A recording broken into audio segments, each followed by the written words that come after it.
Laura Torres with Blue Star Careers, and this is a very special Blue Star Careers webinar where we're going to talk about some real career military spouse discussion, but most importantly, a sense of belonging. Yes, that is what our theme is. Even though it's really not employer focused today, we thought this is a great discussion to bring out to the table for those who are looking for their ideal career, for those who are looking for an ideal career pivot, but also where to solidify where you belong. So Blue Star Families works to build community for our military families through social programming and advocacy. Our research and the research of others have shown that in order to thrive, people need to feel a sense of belonging. And of course, our military spouse community belongs here with us, and we're here very proud to bring you programming specifically to solidify those relationships and those community belongings for you. So without further ado, let's get started and bring our military spouse superpower out to the airwaves so they can share their perspective, their tips, and how themselves are finding a great sense of belonging in our military spouse community, but also in the workplace. Thank you.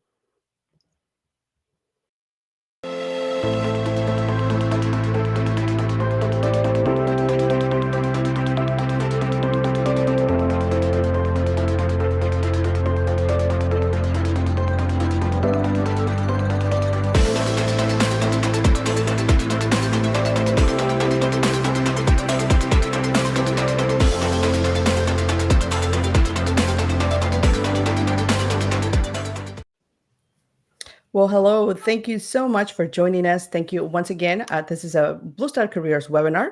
This particular topic very dearest to my heart because it is a topic that we all need in order for us to move forward, to stay engaged, or simply continue to carry on with your work mission, whether that is in the workplace, but also to support your service member. So I'm Laura Torres with Blue Star Careers, and I have some incredible here Mil Spouse Superpower, I called it, as I introduce our segment. Great ladies from our community who are doing their own path, they're doing their own thing, but also at the same time supporting our military spouse community. So I'm going to ask our team who is here today to please tell us about you, your military spouse story, and what important role you have in the military spouse community that really creates your sense of belonging. So, Lapora. Hello, everyone. My name is Lepora Lindsay. I am a master certified life coach and a professional resume writer. I recently became an entrepreneur in September of last year. And really, as far as with finding my belonging in the community, it is really just about being supportive as best as I can in order to support the community with employment and underemployment. I know it's a struggle because it's been a struggle for me. And so really just being able to provide that support through a couple of military entities. So yeah, glad to be here and I'll keep it short. Thank you so much for your introduction, and thank you for all of that you do throughout our community. And congratulations on your entrepreneurship business. It Thank is a you. um, it is a hard calling to do. And oh, it looks like I lost Kelly a little bit, but there you are, Kelly. Tell us about yourself, your military spouse story, and how are you identifying that sense of belonging out in your community or in the workplace? Hello, everyone. I'm Kelly Suazo Davis. I am a certified executive leadership coach and emotional intelligence coach. I leveraged 20 years of work experience. I've worked as a civil service employee, also in the corporate and nonprofit sector, and that led me to becoming an entrepreneur in 2010. I did that entrepreneur journey, or that actually took flight when we were stationed in Fort Bragg, North Carolina. And the way that I started that journey was initially connecting with my immediate community. So within Fayetteville and on Fort Bragg, just building that community with the chambers and also the women's business councils that were helping military spouses at the time start businesses. I was able to step out to create that sense of belonging. My journey has been amazing, I would say, as a military spouse, but the valleys and the peaks within the entrepreneur journey and career have been there as well. So I'm excited to speak today with everyone and just share a little bit that I have learned throughout this journey, and hopefully it can serve someone well. Thank you so much. And by the way, Kelly was one of our career, special career spotlight. I think we did it back last summer. So I'll share the link in the comments so that you all can go back and get a little bit more, get to know more a little bit about Kelly, but also connect with her and hear her trajectory also as a unique career, because it's very unique to be a coach and to embark in this entrepreneurship business. And no specific, we didn't select. I just thought about it. We didn't ask you to come back and support us with this in dialogue, as thinking that it was all an entrepreneur.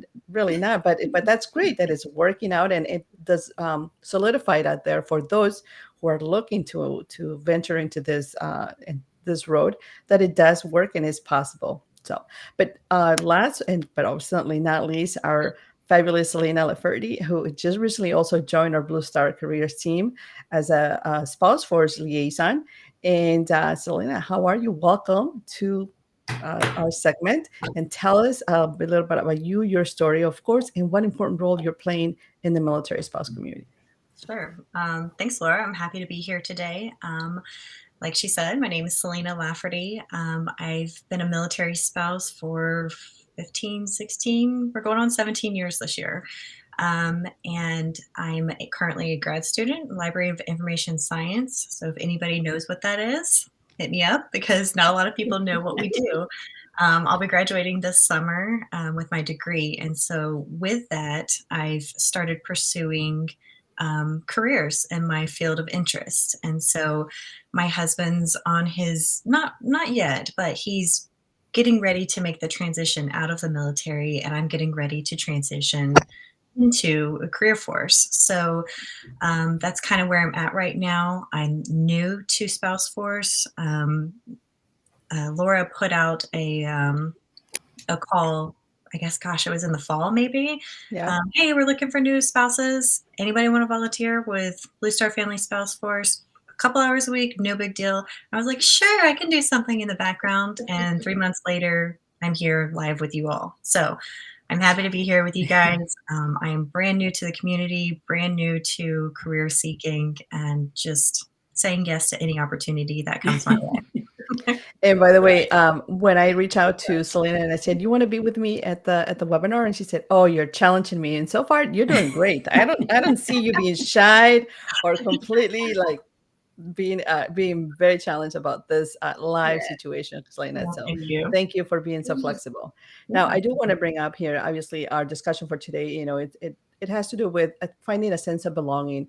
But one of the things that I found throughout our discussions, our community members, our polls that we normally run through our spouse force group about what kind of career services and resources our community needs, career progression challenges for military spouses, strength, continue to be a great factor, you know, including but not limited, of course, some of the things that really affect our career progression are obviously the service members' day-to-day job demands, right?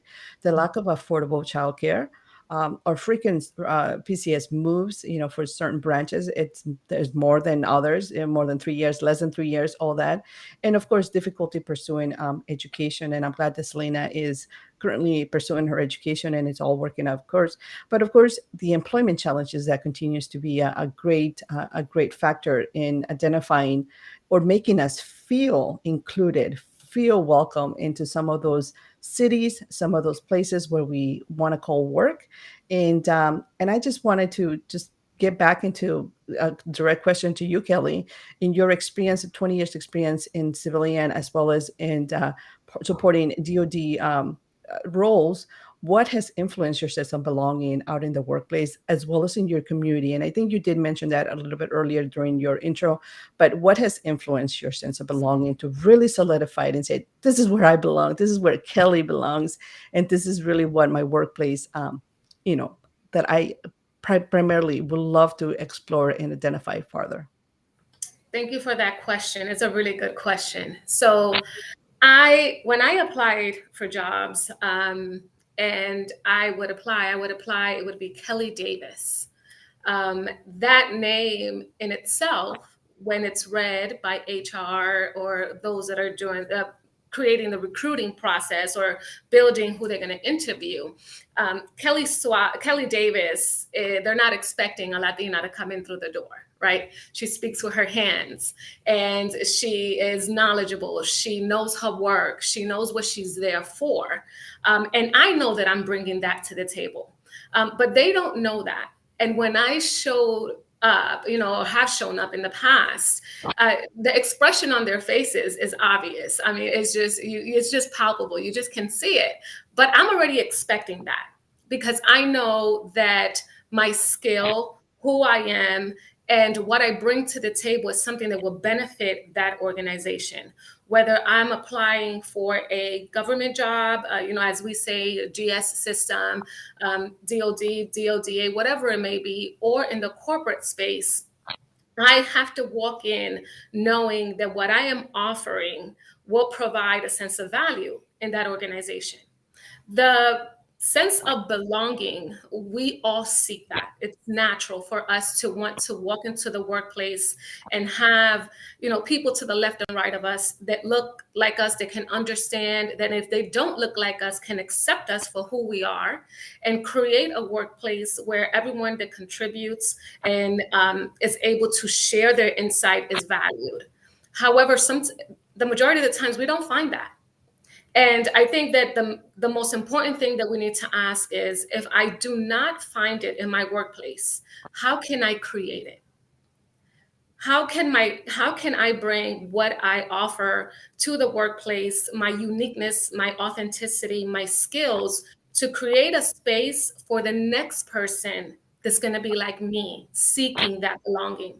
And I think once we all look outside of ourselves, we're able to do that a little better. And when it comes to employers as well, if you're hiring someone that is meeting the demographical quota of, race, gender, ethnicity, and they're going to walk into a workplace where they're not going to find someone that they can have a conversation with that's within their same, let's say, ethnicity, then create that space as an employer where they are welcomed by having those uncomfortable but yet necessary conversations, and providing that space of saying, I know that you're working in a team of, we'll just go with gender because that's easy, right? You're working within a team of 5 men and you're the first woman we hired.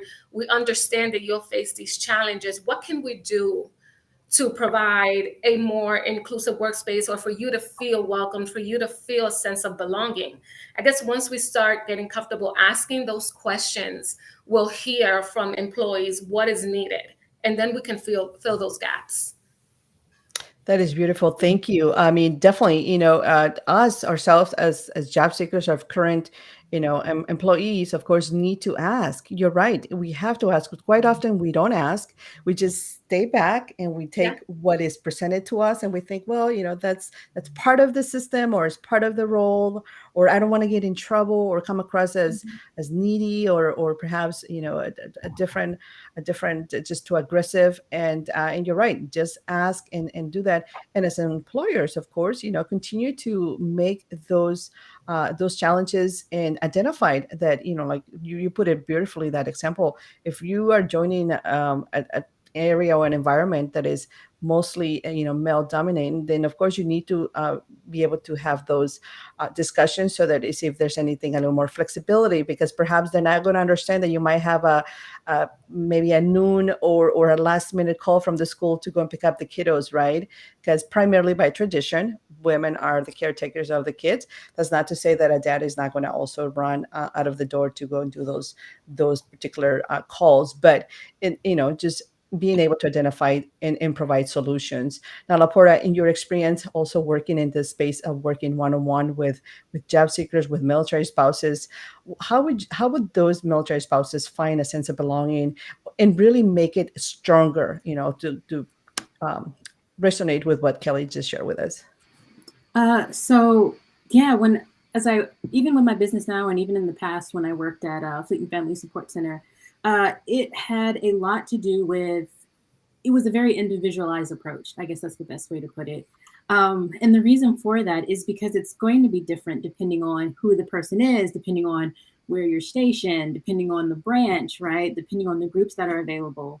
And so when it comes to belonging and being able to help other military spouses to be able to find it, number one, acknowledging that it is very hard, especially post-pandemic, with being able to find that sense of belonging. When we move to where we are now, not that long ago, it's hard to get out to events because they don't have them.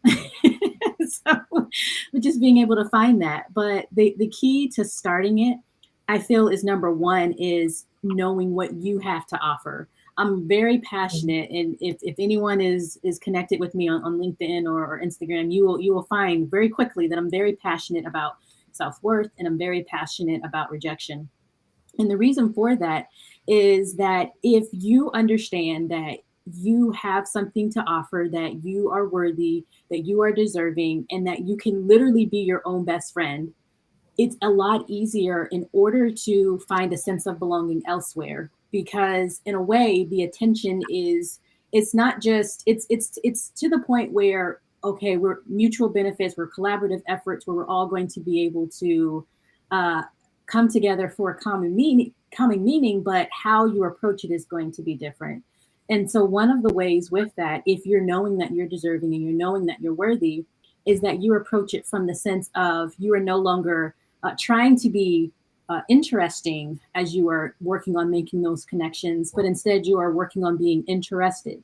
So you're finding ways to be able to connect with people based off of what it is that they are interested in. You're getting them talking, because what do people like to talk about? Y'all, we like to talk about ourselves.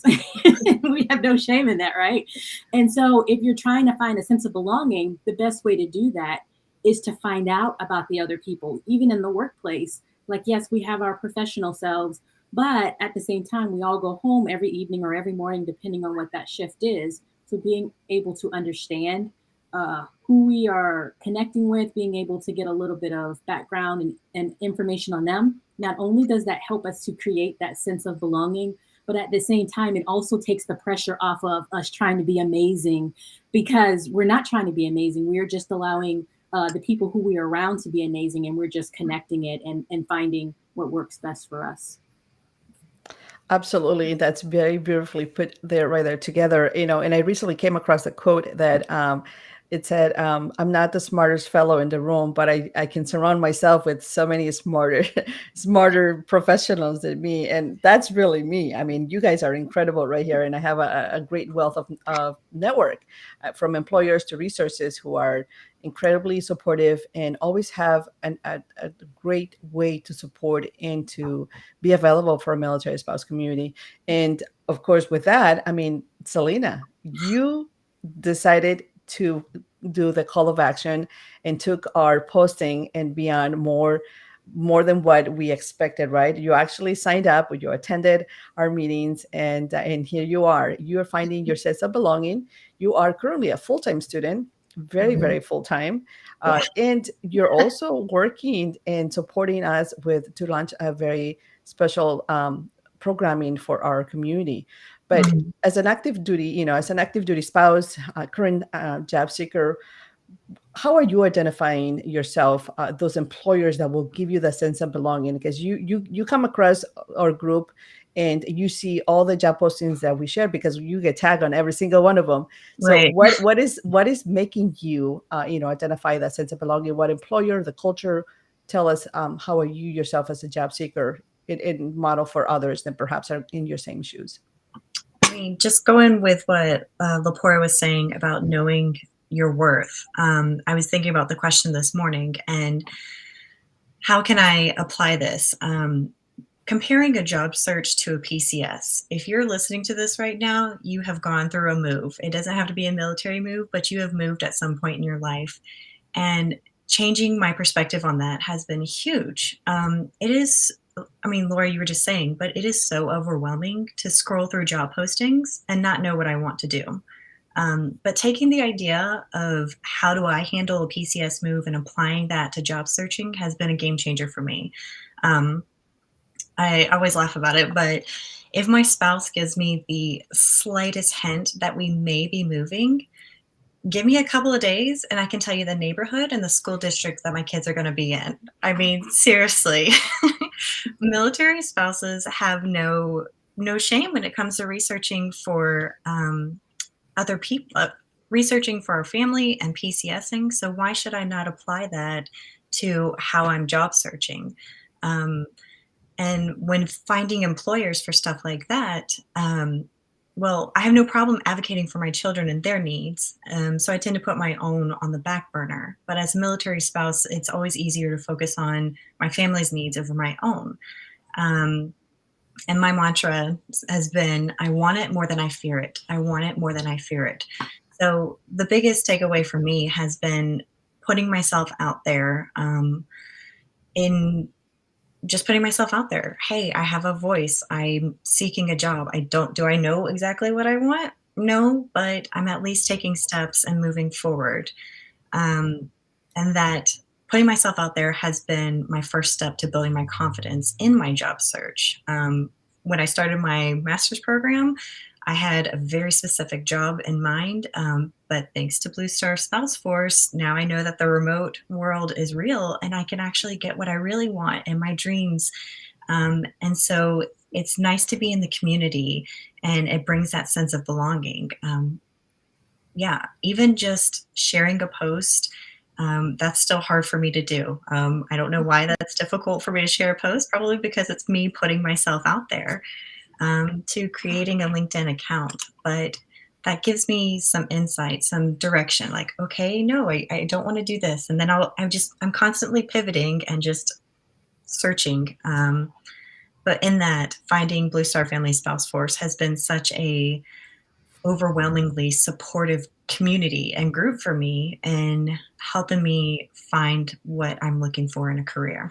So Thank you. Thank you so much. And by the way, thank you for the shout out.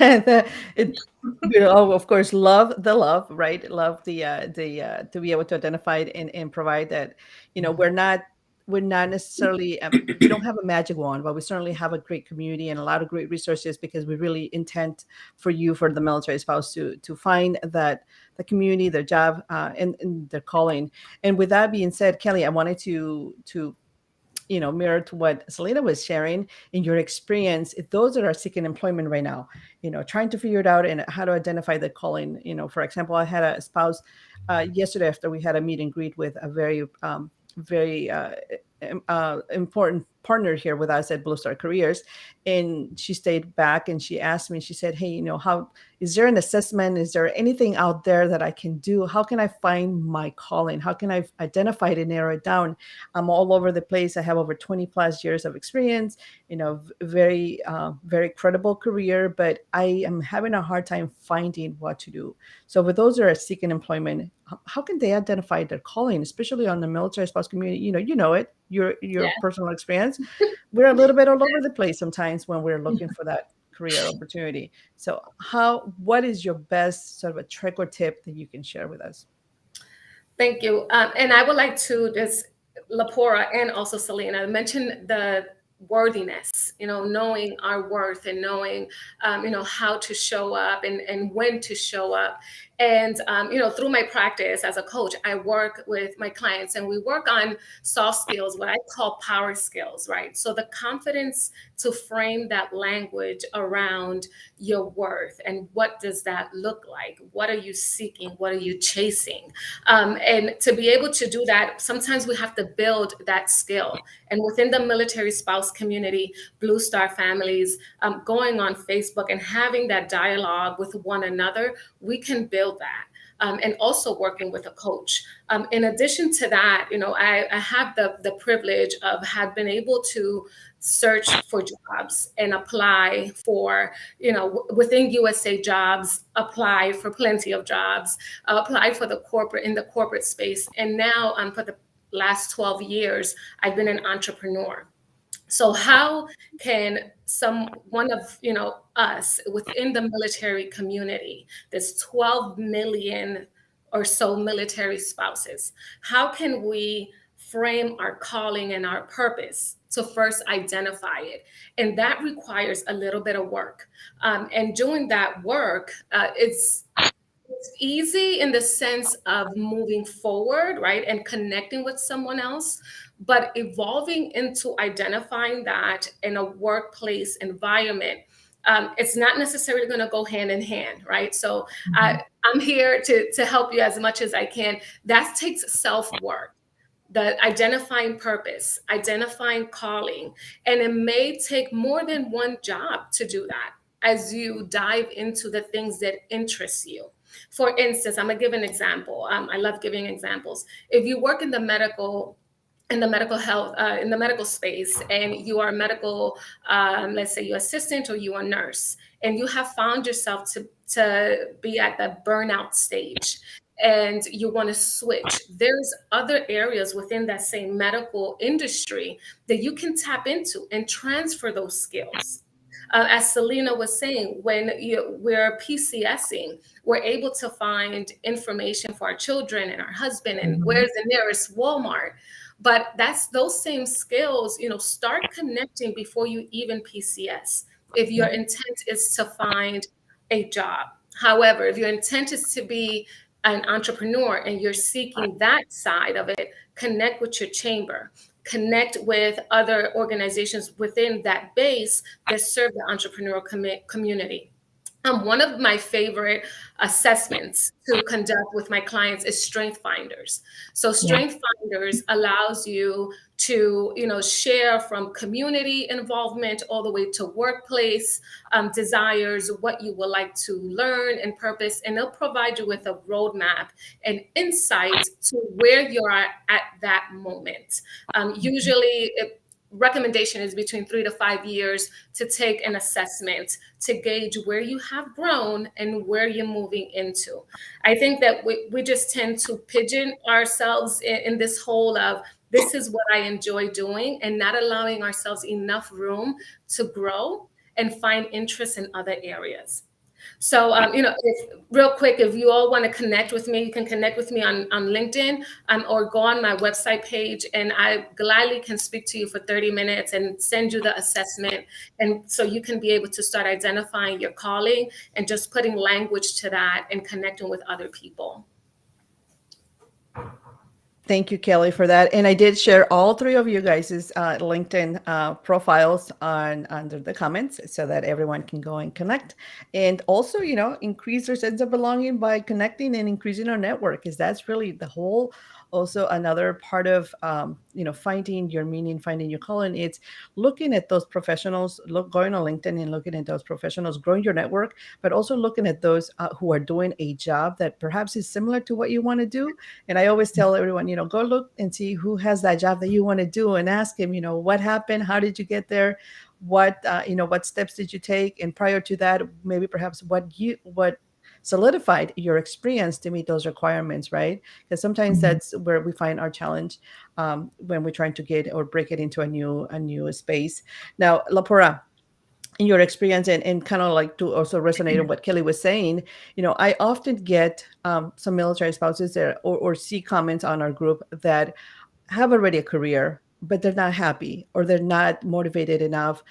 They want to pivot to something different. And I know COVID, for instance, has taken a huge toll on our community and in the healthcare field, as well as our education environment. And so I know a lot of teachers who are pivoting their career and trying to find something that it still has a mission, has a calling, and they can still do, education work, but not perhaps at the current stage or environment with what's going on. So in your experience, how can we stay motivated, maintain our sense of belonging in the workplace, perhaps stay in that workplace if possible? What tips would you share with this particular group of pivoters or people that are just looking to re-engage or find a different field?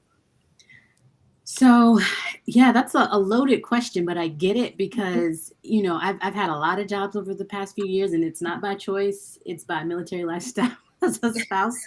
And with that, again, I'm all about the self-worth. And so I mentioned before, as far as, instead of being interesting, being interested. And another way as well, in order to kind of showcase that self-worth or to tap into it, if you're not quite sure, is instead of proving, it's valuing. So instead of trying to prove, that you're valuable in the workplace that you work, whether with your colleagues, your coworkers, or to the outside community, it's just about how can you add value to where you are. And I truly believe that every single level in an organization has there is, no matter what role you play, there is some way that you are contributing to the overall success, to the overall factor.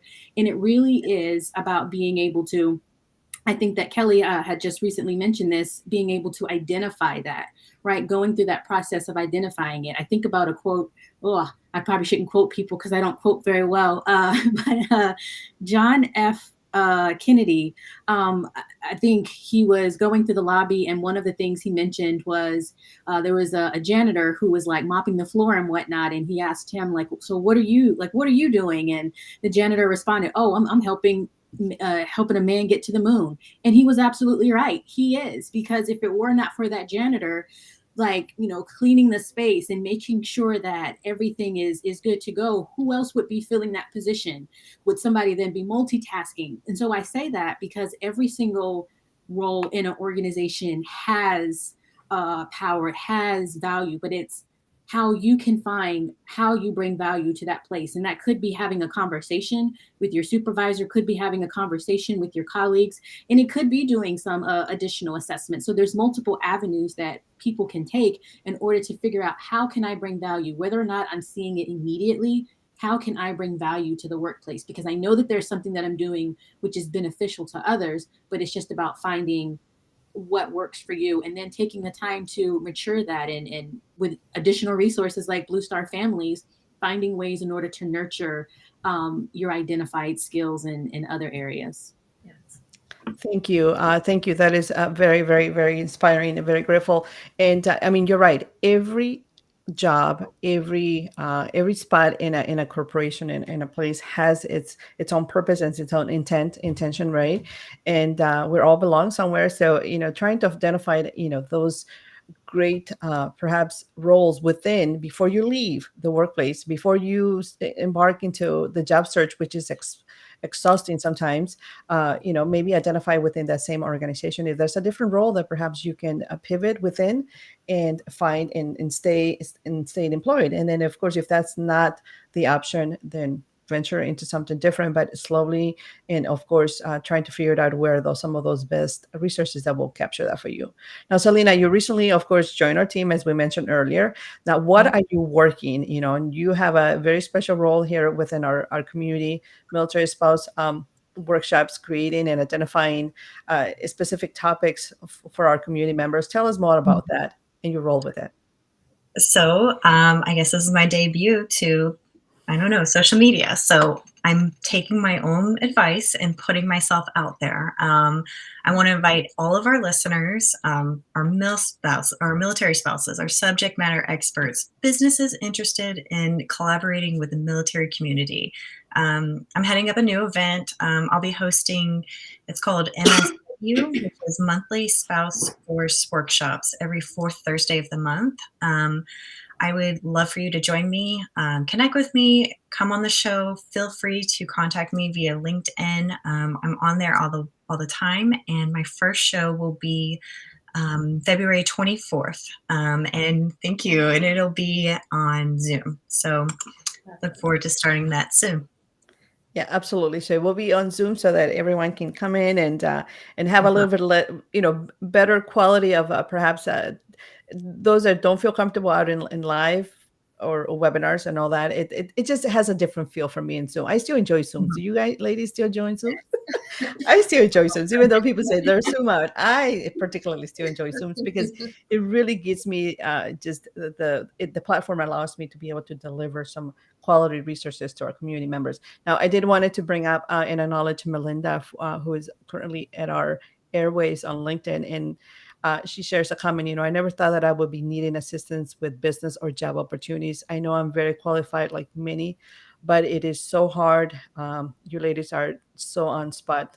So thank you, Melinda, for your comment. Also, she also shared another comment. Kelly hit it right on. So valuable. Also, when I'm seeking a position, I feel it's important to know the new language in the workplace, because we are so used to the military life. Yep, acronyms, and learning how to speak in a civilian world.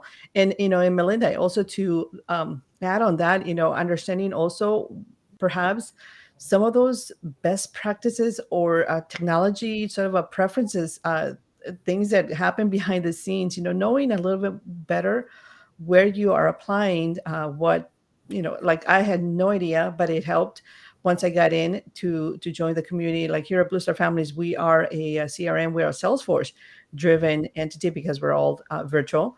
And I had absolutely no idea about Salesforce, did not know it, did not master it. And now I consider myself pretty good user. And so, but I joined also the behind the scenes, and I did it for myself to join the out of the clock hours per se to solidify that. Not that my employer required it, but I had to in order for me to learn. And then Sarita here also posted my first PCS with the Marines from Chicago to Southern installation. I did not get work in my profession. I was a VP in financial advisory and could not get across a region transfer. I would actually told by the branch manager that I was not worth the investment. So what would you say that how would you coach someone who perhaps gets bad news like that, Lapora, and maintain that self-worthiness when you have an employer that perhaps or an institution that it's, I don't know if it's really worth us reinvesting or having that, because we tell spouses all the time, ask. If you don't ask, you don't know, right? And ask them to keep your career portal. Ask them to see if you can transfer, and make it into a hybrid, maybe remote. But how do you deal with a rejection like that, even within your workplace? Yeah, that's hard. Number one is just honestly spending time with that rejection just a little bit, because like research has shown that rejection, even that type, is very similar to physical pain. So if you're in physical pain, you're not just going to jump up and like go to the next thing. Like you're going to embrace that pain for a little bit. But also, like, I feel that comment so much because that has happened to me on several occasions where I was told that I would not be hired for certain positions because me being a military spouse. And so that was that. But absolutely, just knowing your worth and knowing that just because one person says that you are not worthy, it has no bearing whatsoever on you being worthy, because self-worth is what? It's for self. It's not based on external factors. It's not based on salary. It's not based on your social circle. It's based on me knowing that I am worthy and I am deserving. And if somebody else doesn't see that, that's okay. I am going to find someone else who does agree with me, and just keep going. There's really nothing else that we can do except for to keep going or to find a way to be to advocate for that. I know that there are so many causes out there. So whenever rejection comes, it's not so much as what can I do differently, but it really is the question of what can I learn from this? Because there's something that we can learn, whether it's what we can do differently, whether it's learning from how people are rejecting us and why they're rejecting us. There's something that we can learn and there's action that we can take. And so it's what can I learn from this situation? What actions can I add to my tool bag as I'm moving forward in the future? I always like to tell myself, oh, yes, go ahead, Kelly, go ahead. Oh, sorry. Lapora, that was great. That was great because it's how we carry ourselves. And I like that you said in the beginning to be able to sit with it and just receive it and listen to it. And I would like to add to that, I can't help but throw on my HR strategist and also workplace advocate hat on, for anyone that's reading this. And Sarita, thank you for sharing and the transparency of facing this type of rejection. But, that branch manager needed to be educated. And the HR within that sector, missed an opportunity to educate that branch manager because of the fact, number one, we can get into all the HR legalities and we could get into the HR policies that he or she completely overstepped in this comment. But in the midst of that, if this ever happens to you again, Sarita, or it happens to someone that's listening in, take a moment to process it, but allow yourself the opportunity to take it to the next level, because this language is unacceptable. Because it's not just the experience from military background experience, but the experience that has just been acquired in that space where you're working in and what you're taking with you. So your value as an employee per se is astronomical. And then as a person, you deserve to be valued and honored for what you're contributing to that organization. So, if that ever happens, just ensure to take a moment to process it, but take it to the next level, because it does need to be rectified and others need to be educated on how to handle. That's so good. I love what you guys are saying. As a military spouse that is currently seeking employment, it wasn't until this year, I'm talking 2022, that I've actually voiced that I am a military spouse to the world. It's always like any potential employers and be like, yeah, so my resume does have quite a few gaps. Yeah, you see different countries and different states. Sure. So I've never actually voiced it until this year, but Blue Star Families has really encouraged me, like, this is who you are. I mean, I have 15 plus years experience as a military spouse. It's Yes. huge. It's a huge part of my life. And what you were saying, Kelly, we have to be the voice to the workforce, to the HR community that doesn't understand our contributions. Yeah, we move a lot and we can be a hot mess a lot of times, but we have logistics and organization like you wouldn't believe as well. So I appreciate y'all, 𝒂𝒏𝒔𝒈 and Kelly, mentioning that, especially sitting with rejection. It's important as well. I often said or told myself quite often, and I always share also with my early times here as a career manager, my early role, if you were rejected or if I was rejected, it's like, hey, it happened for a reason, so that I wouldn't be distracted with maybe a less quality job that perhaps I needed to move on to really find a better purpose.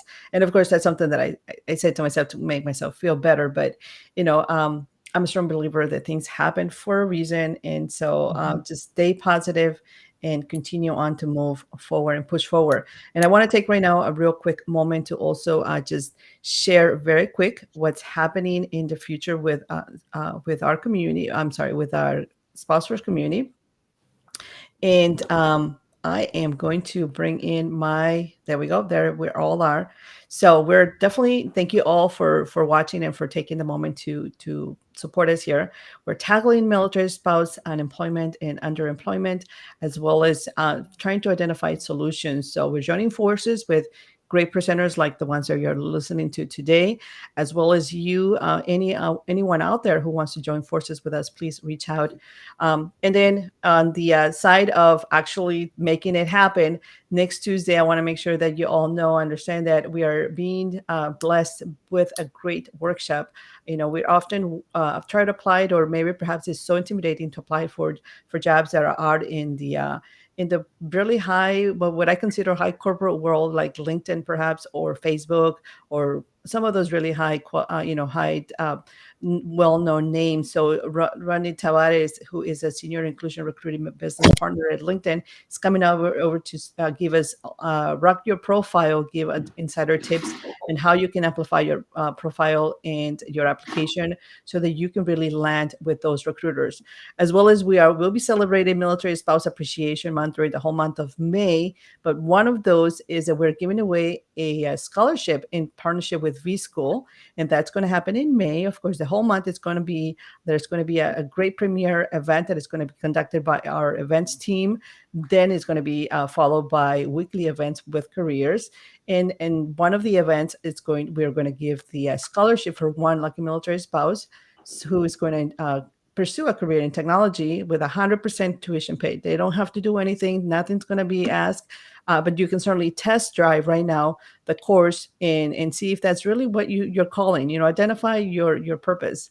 And then, of course, last summer, we launched Verano Bilingüe programming for Latinx community, which, bilingual talent, it's a whole different finding your whole sense of belonging in a different area. And so we're very proud that this summer 2022 will continue with that. And so again, if you want to partner up or you just want to come and find your sense of belonging here with us at Spouse First, you are welcome. So thank you so much. for everyone. And I'm going to go real quick, run around. We have just about a minute. So Lapora, Kelly, Selena, any last minute thoughts, anything as we wrap up this segment? And thank you so much for your time. Lapora? Yeah, I just want to thank both Selena and Kelly and you, Laura, for this opportunity and for the great insight and discussion. So thank you so much for having me to be a part of this today. Thank you. Thank you so much. Thank you so much. It was so great to be on this panel with you, Lapora and Selena. I'm excited. And as always, I just love you, Laura. You are amazing. So to all that are listening, you know, I'm going to recommend a book. It's called What Color is My Parachute or Your Parachute? They have a 2022 version of it to help you identify your calling, identify purpose, and what you would like to do. It gives you an overview of character and competence and where can you align that. So it's a really good aspect of, you know, Myers-Briggs or DISC is all similar, but it's a good read to be able to help you. And if you'd like to contact me, there's a contact form on my website. Is www.anchorin.co. And I'm looking forward to connecting with many of you after this. Thank you so much, Laura.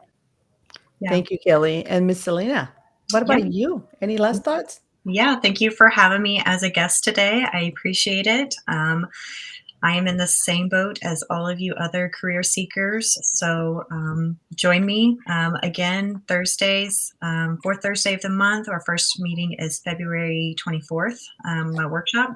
And connect with me on LinkedIn. Thank you again for this opportunity. This conversation has been so insightful. I took notes as well. So, and book recommendations. Thank you for that too, Kelly. I appreciate it. It was great meeting you guys today. Same here. Great. Thank you. And thank you so much, Melinda and Sarita, and all of those of you shy ladies or folks or the gentlemen who were did not put a comment, but definitely connect. I did add all the 3 LinkedIn profiles for all of our guests here directly under the comment. So you all can go and connect and build your network, but most importantly, find your sense of belonging and join us at Sponsors, where we have an incredible year lined up of activities and resources to help you, you know, grow your career and just empower you overall, really, to help you stay in that path and support you overall. So thank you so much. Have a great rest of your day. Thank you.